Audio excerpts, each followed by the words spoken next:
Le collagène est une protéine de la peau essentielle pour la fermeté, mais à partir de 25 ans, sa production commence à diminuer, ce qui va engendrer par la suite l'apparition des signes de l'âge.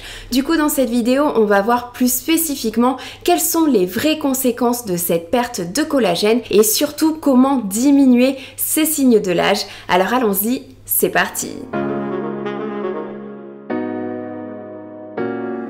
Hey, salut à toi et bienvenue dans cette nouvelle vidéo. Si tu ne me connais pas, je suis Bérangère, ingénieure chimiste spécialisée en cosmétiques et donc sur ma chaîne YouTube ainsi que sur mon compte Instagram, je vulgarise toute la science des cosmétiques pour t'aider à te trouver une routine beauté adaptée à ta peau et à tes problématiques. Et aujourd'hui, on va parler du collagène. Cette vidéo est sponsorisée par Vichy qui propose justement la crème Lift Active spécialiste pour corriger les signes de perte de collagène grâce à des peptides et une forme de vitamine C, le tout avec une texture crémeuse et un fini poudré. Mais avant ça, parlons un petit peu plus en détail de la synthèse de collagène et des conséquences de sa diminution.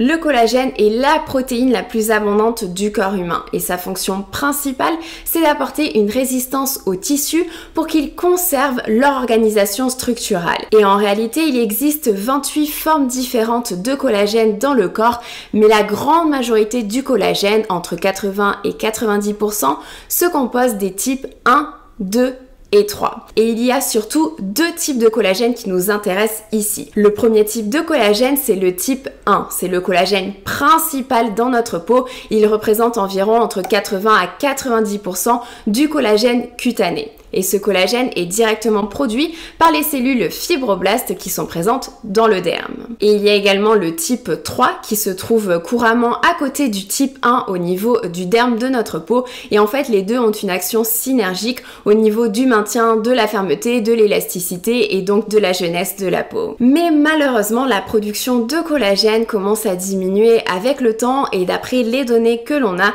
cela arrive assez rapidement puisque ça arrive aux alentours de 25 ans. Bien évidemment, cela dépend des individus, mais généralement, la production de collagène va commencer à diminuer entre 25 et 34 ans.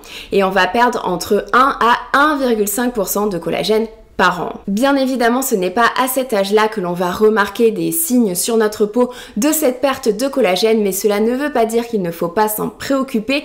Au contraire, il vaut mieux agir avant d'apercevoir les signes visibles de cette diminution de collagène. Et il y a aussi plein d'autres facteurs qui diminuent cette production de collagène, dont par exemple le soleil, dont on a déjà parlé plein de fois sur ma chaîne. Le soleil engendre la formation de radicaux libres, qui sont des espèces oxydantes qui vont aller endommager l'ADN des cellules et les protéines de la peau, dont notamment le collagène. Et c'est également le cas du tabac ou encore de la pollution. Mais il y a aussi d'autres facteurs qui jouent un rôle dont on parle généralement un peu moins et c'est par exemple le cas des hormones. À la ménopause, de nombreuses femmes remarquent une augmentation assez soudaine, assez brusque du vieillissement cutané. Et c'est pas normal du tout, puisque les fibroblastes, qui sont justement les cellules responsables de la production de collagène dans notre peau, ont besoin d'oestrogène pour cette production. Et le souci, c'est que à la ménopause, on a de moins en moins d'oestrogène. Donc forcément, la peau n'est plus capable de produire autant de collagène et avec une bonne qualité. Et les études montrent justement que l'on perd jusqu'à 30% du collagène au cours des 5 premières années suivant la ménopause. Et ensuite, la baisse est un petit peu plus progressive puisqu'on perd seulement 2% par an. Mais il y a encore d'autres facteurs et c'est notamment le cas de l'alimentation et notamment du sucre, puisque une alimentation riche en sucre entraîne une réaction chimique avec le sucre et les protéines de la peau. On appelle ça la glycation des protéines. Ça résulte en des protéines qui sont dites glyquées et qui ne fonctionnent plus du tout correctement. Donc les propriétés biomécaniques de la peau sont altérées. Et pour finir, les recherches montrent également que le stress est pro-inflammatoire, ce qui peut directement altérer la capacité de la peau à produire naturellement du collagène. D'autant plus que le stress provoque également l'augmentation de certaines hormones, comme par exemple le cortisol. Et lorsque le cortisol est présent en trop grande quantité et surtout sur des durées assez importantes, notamment lors de stress chronique, eh bien ça va directement impacter la production de collagène et donc diminuer cette production. Mais concrètement, quelles sont les conséquences visibles de cette perte de collagène ? Étant donné que la fonction principale du collagène, c'est d'apporter une résistance aux tissus pour qu'ils conservent leur organisation structurale, c'est un facteur qui est clé pour la fermeté et pour l'élasticité de la peau. Donc lorsque la production de collagène diminue, on va se retrouver avec une peau qui est beaucoup moins ferme, c'est-à-dire qu'on va observer petit à petit un relâchement cutané, une peau qui se relâche et qui a tendance à tomber, et en plus elle sera beaucoup moins élastique. Mais c'est pas tout, la peau devient également de plus en plus fine étant donné qu'elle perd en collagène et que le collagène qu'elle a devient de moins en moins de bonne qualité, donc il est de plus en plus faible. Ça va impacter directement l'épaisseur de la peau et notamment surtout l'épaisseur du derme. Et ça c'est un point extrêmement important puisque on l'a déjà vu plein de fois, la production de collagène diminue avec l'âge, mais il n'y a pas que ça puisque le collagène produit est de moins en moins de bonne qualité et les fibres de collagène commencent à se désorganiser et ça va avoir un impact direct sur le soutien structurel de la peau. Donc oui, la peau va perdre en fermeté, va perdre en élasticité, elle sera beaucoup moins rebondie, elle aura beaucoup moins de volume, elle va commencer à s'affiner comme on l'a vu et c'est tout ça qui va engendrer l'apparition de rides qui vont commencer à se marquer. Et pour finir, le collagène est également un composé structurel pour les vaisseaux sanguins et ça a toute son importance pour la cicatrisation des plaies. Donc lorsque le collagène diminue, cela réduit également la quantité de sang que le corps est capable d'envoyer directement au sein d'une plaie. Ce qui veut dire qu'avec l'âge, la peau devient de plus en plus sèche, elle devient de plus en plus fragile comme on l'a vu et la cicatrisation est aussi au ralenti. Ce qui fait que beaucoup d'ingrédients anti-âge en cosmétique sont des ingrédients pro-collagène.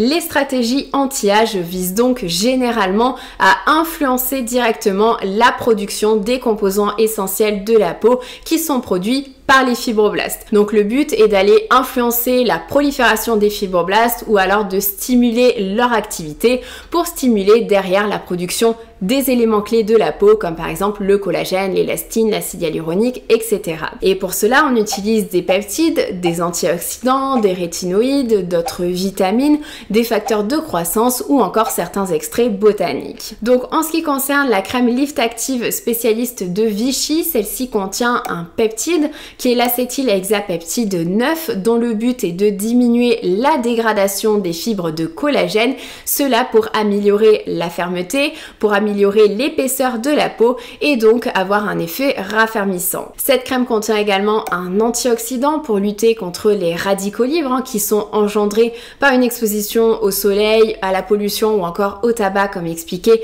juste avant dans cette vidéo. Cet antioxydant est l'ascorbylglucoside, c'est une forme de vitamine C stable et facile à formuler. Il y a notamment des études in vitro qui montrent que l'ascorbylglucoside peut pénétrer dans la peau et qu'il est ensuite converti en vitamine C pure. Et forcément, dans cette crème, on retrouve également l'eau volcanique de Vichy, qui est une eau riche en 15 minéraux essentiels tels que le fer, le potassium, le calcium, le manganèse ou encore du fluor. Ces ingrédients pro-collagène sont donc des ingrédients intéressants pour se construire une routine anti-âge ou alors pour compléter une routine anti-âge qui est déjà en place.